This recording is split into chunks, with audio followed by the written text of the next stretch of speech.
At some point along your journey, some point when in the pursuit of your goals and your dreams, you're going to encounter some obstacles. There's going to be a time where there's a great deal of uncertainty. There is going to be a time when you're thinking about this thing that you're looking to accomplish, whether or not you want to go back to school, this thing that you're looking to accomplish, to maybe get out of debt, this thing that you're looking to accomplish, to launch and start this business, this thing that you're looking to accomplish, to finally pursue your goals and your dreams once and once for all. This thing that you're looking to accomplish at some point in time along the journey, you're going to find your place. You're going to find yourself in a place in which you're starting to question the process.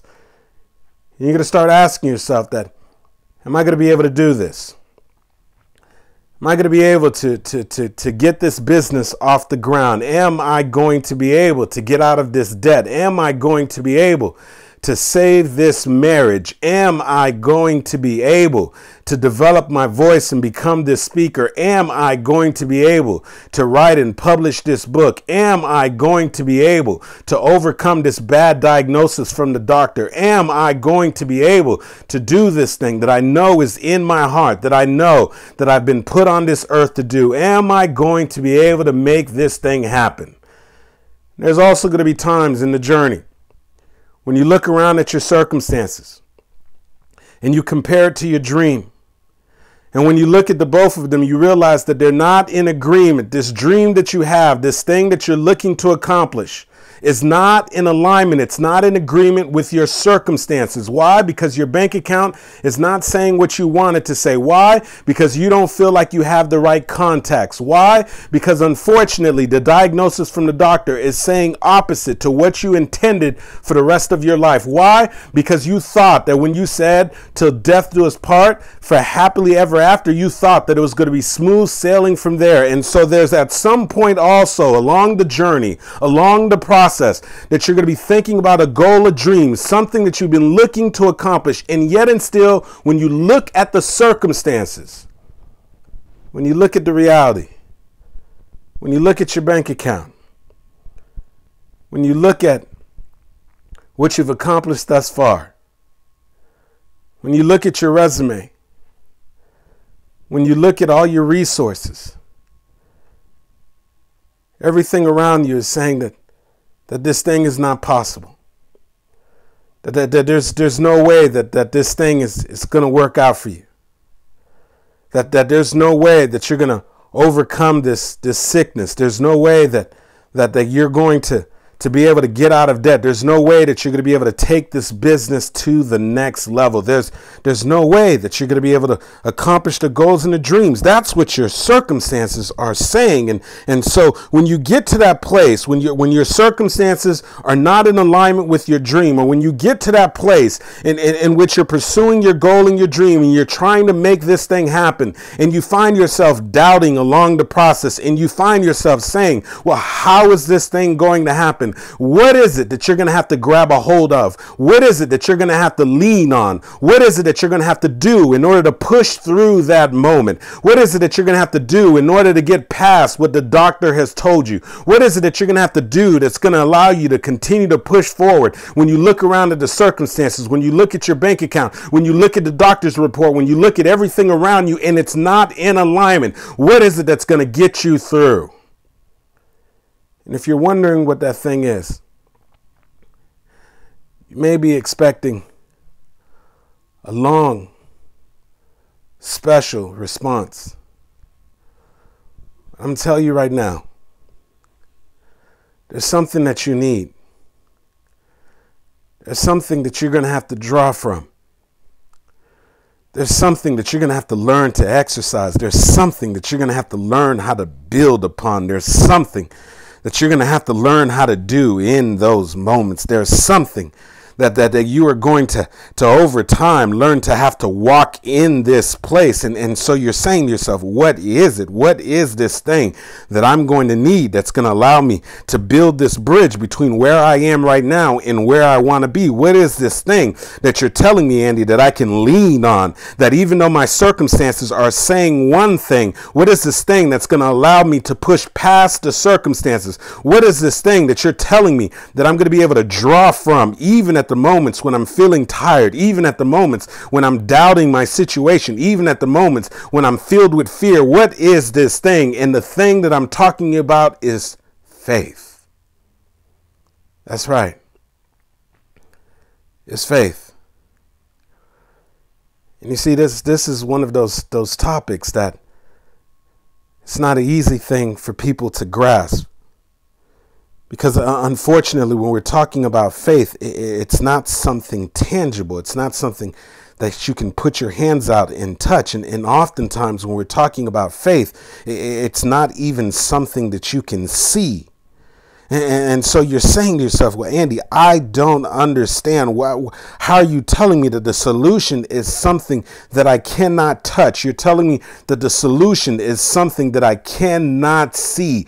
How is it I can draw from this thing? What are you telling me? I don't understand. And so I know that when I think about, one of my favorite books, which happens to be the Bible, there's a verse in there that says, faith is the substance of things hoped for. It's the evidence of things not seen. It's the evidence that you're going to be able to make this thing work. It's the evidence that somehow you're going to be able to get out of debt. It's the evidence that somehow you're going to be able to take this business to the next level. It's the evidence that even though in spite of your circumstances, in spite of what's going on in your bank account, in spite of what the doctor has told you, in spite of what you have produced thus far, it's the evidence that there is still something that you can hold on to. It's the evidence that there's a possibility that it's going to work out. And so I know that this is one of those things that it's not always easy to understand, and it's not always easy to have faith when you're going through the struggle, when you're in the middle of the storm. Sure, it's easy to have faith that things are going to work out when everything is going in your favor. It's easy to have faith that tomorrow is promising when you have good health and you're employed and people are becoming a part of your business and everything is working out in your finances and your relationships are great. That at those moments it's easy to have faith, but I know the challenge is how do you have faith in those difficult moments? How do you have faith when you don't know where your next paycheck is coming from? How do you have faith when you're starting this business and people are asking you how things are going and you're smiling and you're acting excited, but when you get in the room and you close the door and you're laying in your bed that you're not sure if things are going to work out or not? How are you going to have faith when you have this big dream and you don't even know what all the steps are? You just know that this is something that you have to do.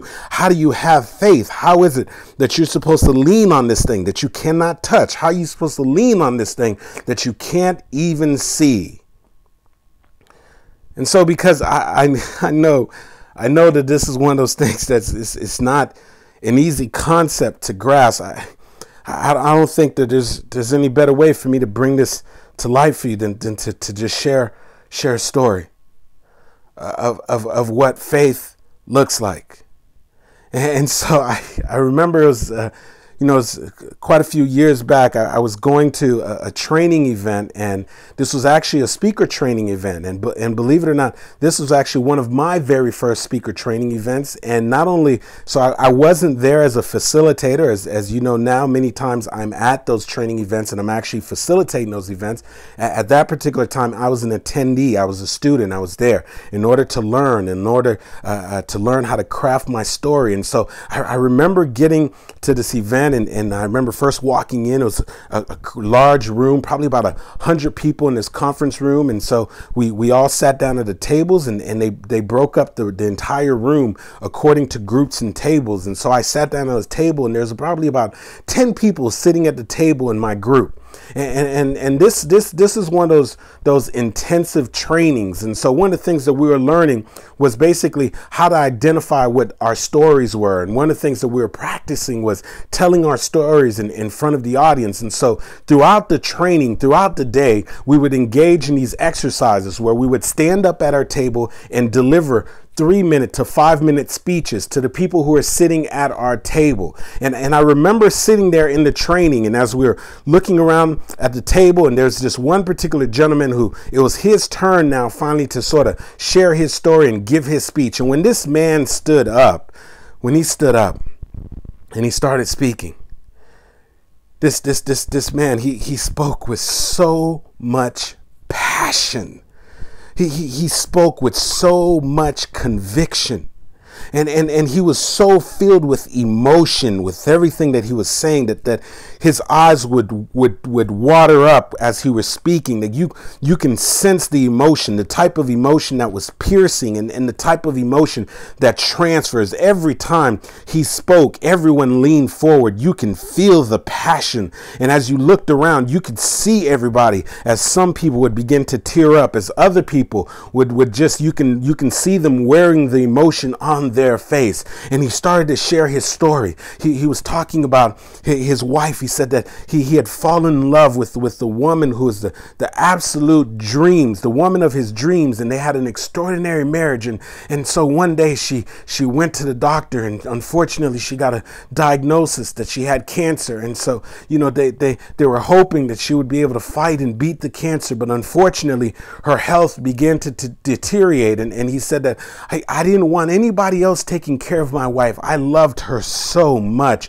And he said, so he quit his job and he lived off of his savings in order to take care of his wife, in order to be able to ensure that she got the best care, to be able to take her to every single chemotherapy session, in order to take her to every single doctor's appointment, in order to take care of her when she was going through the pain, to comfort her in her worst moments. And he said that now that she's passed away, the reason why I'm here is because I'm going to start a nonprofit organization in honor of her legacy. And in this nonprofit organization, what I'm going to do is I'm going to encourage, I'm going to bless people who are cancer patients. And on top of that, I'm going to find a way to support their caregivers, which are so very important. And so that's why I'm here. And I remember saying, wow, this man, he had so much passion. And you could tell there was something different every time he spoke, that this was something that meant dearly to him. And so I remember going through that whole day of training, and it was one of those long, intense days of training. And I think we went all the way till about 10:30 p.m. in the evening. And so I remember leaving the training room and walking. And at the time we were pretty much, the training was being held at a hotel, and I had a room at the hotel. And so I remember going upstairs to my hotel room, and I was up there for about 45 minutes making phone calls and just, you know, putting my reading materials and reviewing some of my notes. And then, you know, before I decided to go to sleep, I said, you know what, let me just go back downstairs. And, you know, this is a beautiful hotel. Haven't been able to take a look around at all. And so I just want to look around, check out the facility, check out the hotel, since I've been locked up in this beautiful hotel, but I've been in this training room all day long. And so I leave the room, I go down the elevator, I come out the elevator, and when I look across and I look in the lobby, there's this guy, this guy that had been in my group all day long. And so I see him sitting in the lobby, and I see some luggage next to him, and I don't think anything of it. And so I start just walking around and checking out the gym and all the different little facilities there at the hotel. Very nice hotel. And so I probably walked around for a good 30-40 minutes. And then I come back around, and sure enough, he's still sitting in the hotel lobby.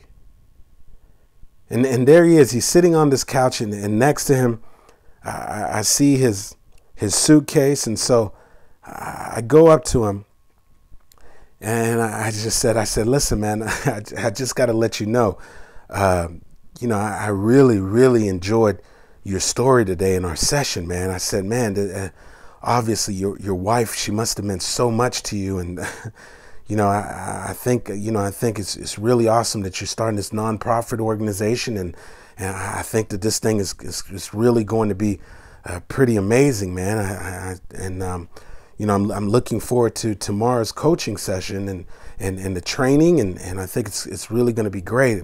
And so we started engaging in a little dialogue, and so now I'm realizing, it's time for me to start heading back up to my room. And so I'm just curious because I see the man's luggage is still next to him. And so I look at him and I said, well, why haven't you put your luggage up in your room? And he says, actually, I don't have a hotel room. I said, well, what do you mean you don't have a hotel room? Did they overbook? Are the rooms completely booked? He said, no, they're not overbooked. I just don't have a room. I said, hold on. What do you mean you don't have a room? What do you mean you don't have a hotel room? And he leaned forward and he said, I have basically depleted all of my funds, all of my savings, taking care of my wife over the past couple years. And he said, at the last moment, I found out about this training event.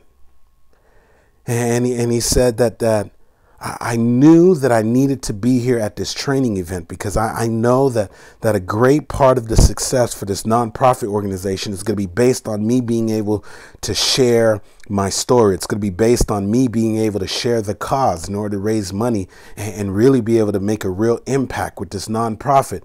But he said, I got to be honest with you. When I was making the decision to come here, when I looked at my bank account, I had just enough money to register for the event and to actually get to the event. But I had no idea where I was going to be sleeping or how I was going to eat. But I just knew that I needed to get here. I said, wait a second. So I just want to get this right. So are you telling me you spent everything that you have in order to come here to this event, this training, because of the fact that you want to be able to work on your story, to be able to talk about your nonprofit organization, to be able to carry on the legacy of your deceased wife, but you've spent everything. So you literally registered for the event, you got a flight to get here, but you don't have another penny to your name, and you came out here without even knowing where you were going to sleep or how you were going to eat. And with a big smile on his face, he looked at me and he said, yeah. I said, well, okay, well, what are you going to do? He said, I don't know, but I know it's going to work out because it always does. Somehow it always seems to work out. I knew that I had to be here. And after being here all day and being able to share my story and getting the validation of everybody who was in the training and the connections that I made and how empowering it was and how it allowed me to expand my vision and how I'm 100% certain that this is something that I have to do. I know that after going through this day, that it's absolutely worth it. And so I don't know. I don't know, but I know that it's going to work out. And so I'm honestly, I'm not concerned about it. And so I'm looking at this guy and I'm thinking to myself, either this guy is just crazy or he has some ridiculous amount of faith.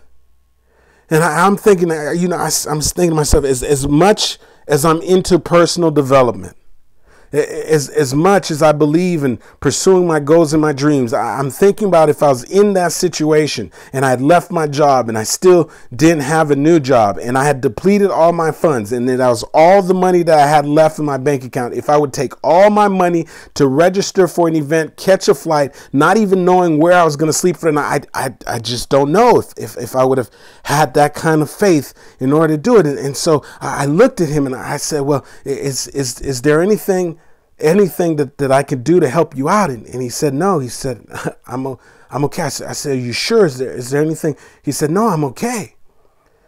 And so I left that conversation just in complete disbelief.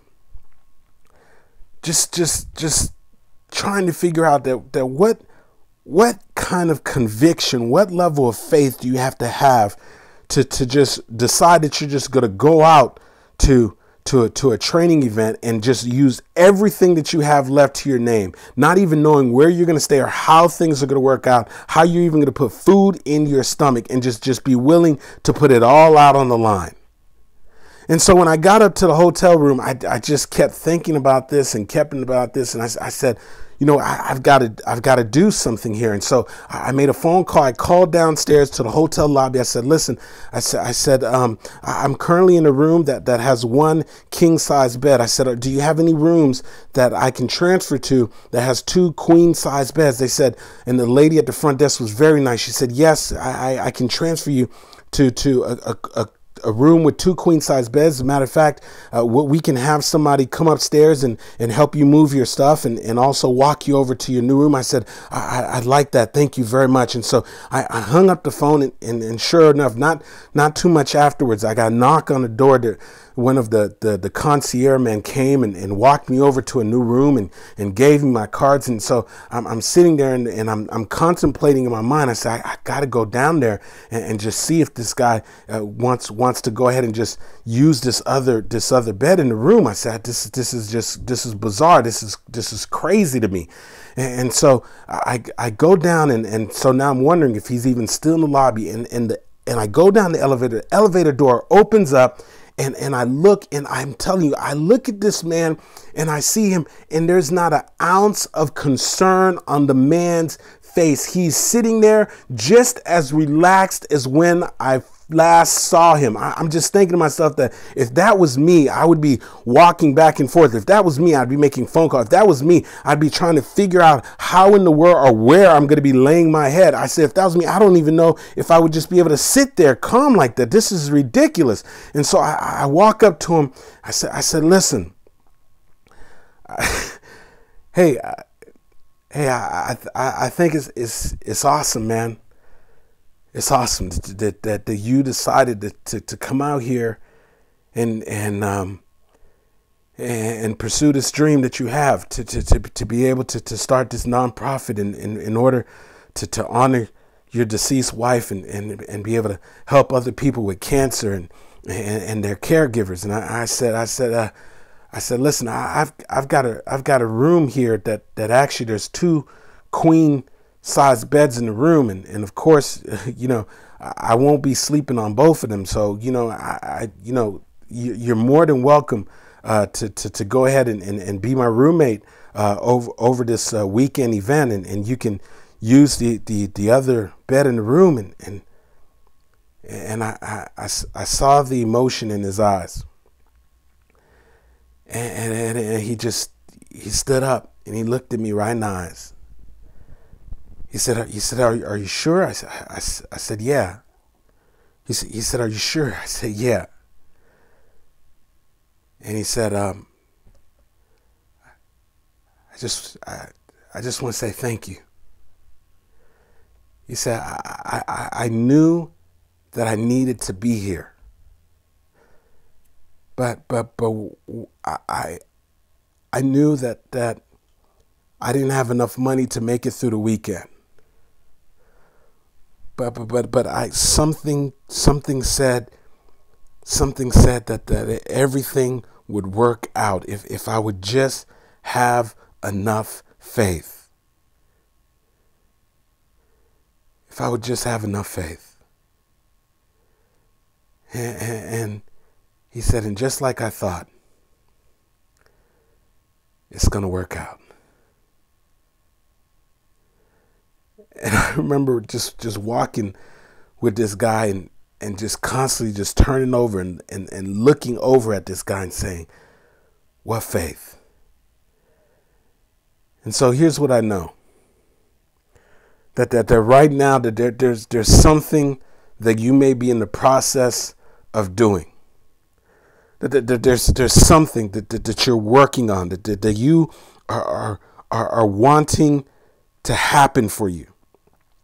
And when you look at the circumstances, when you look at what's going on in your bank account, things aren't adding up. When you look at what's happened thus far in your business, it doesn't seem like it's going to succeed. When you think about the diagnosis that the doctor has given you, you don't know, you don't think that you're going to be able to come through on the other side. When you think about this dream, this thing that you've been going after, that you've been working on now for the past months, that you've been working on for the past couple of years, and you're getting tired and you're getting frustrated, and you keep looking for the evidence and you just can't find it. At that point, that you've got to find this thing in you, and you've got to have some type of faith. You've got to be willing to take the first step. Martin Luther King said faith is taking the first step without seeing the entire staircase. Somebody else said that faith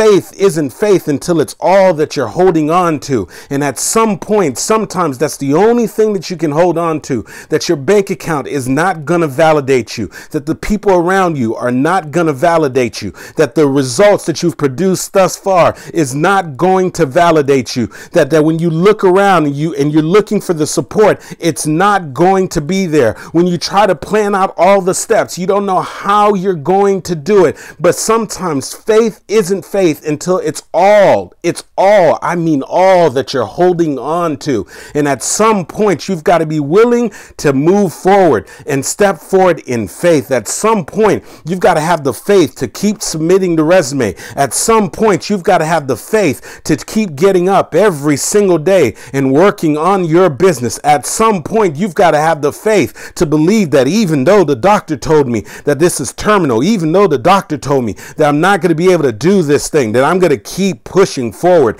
that I'm going to dig deep, that I know that somehow, some way that all things work together for the good, that I know that somehow, some way that things are going to adjust. Someone's going to cross my path. Somebody is going to help me out. That all of a sudden now somebody is going to be able to see something in me. That all of a sudden the resources are going to come in. All of a sudden my cells in my body are going to start rejuvenating, and things that didn't seem possible at once, things that I couldn't find the evidence for at once, are all of a sudden going to come to fruition.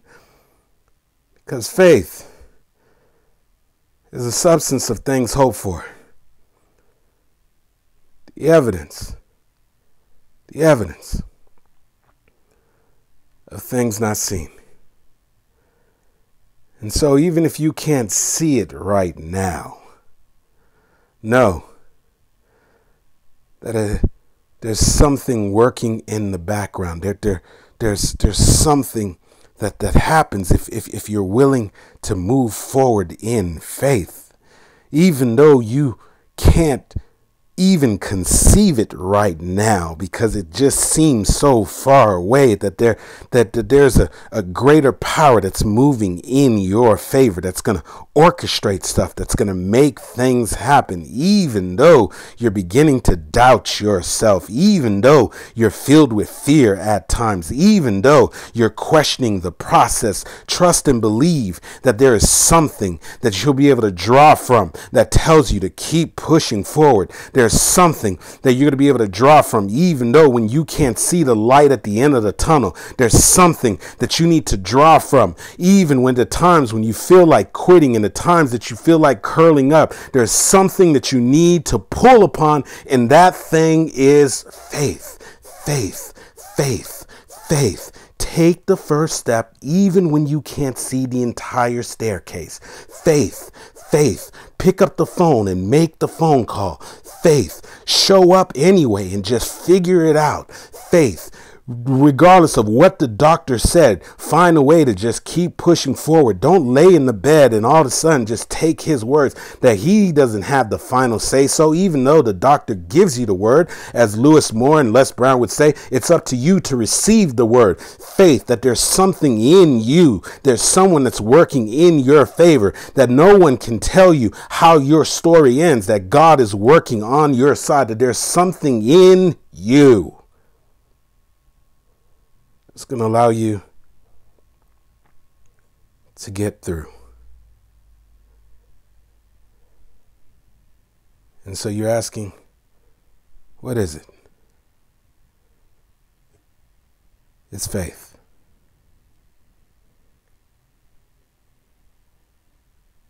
This has been Andy Henriquez reminding you to always show up for your life. Because if you don't, ladies and gentlemen, no one else